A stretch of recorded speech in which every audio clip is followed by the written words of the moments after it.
Mga kapuso agaway sang botante nagresulta sa Rambol, kag tiniruhay sa Barangay Cahigon, Calinog, Iloilo. Isa ka supporter na pilasan.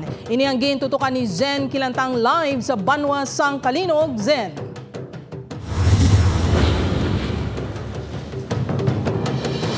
Dirt ginakabig nga election-related incident ang nagluntad nga rambol kag shooting incident sa Barangay Cahigon diri sa Banwa sang Calinog nga padayon pa nga ginaimbestigaran.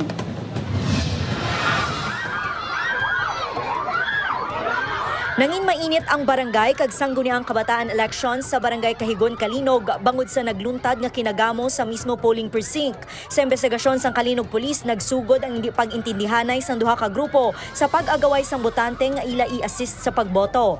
Duha ka kampo sang supporters ang involbado sa insidente. Ang kampo ni Hilda Bataten kag Jinky Caras Lumugdang nga lunsay nagapapili bilang punong barangay.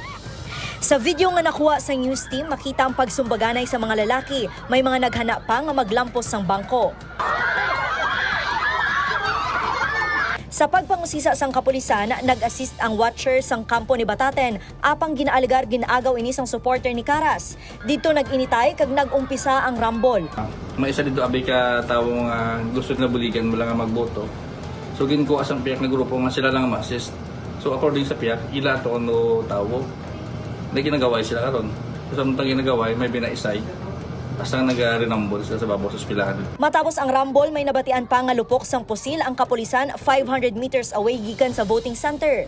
Ginapahayag nga gintiro sang supporter ni Bataten ang pick-up sang supporter ni Lumugdang. Napilasan sa paa si Eduardo Leysa. Nakapalagyo naman ang ginatudlo suspect nga si Larry Catulin. Na-recover ang basiyo sang 12-gauge long barrel nga pusil.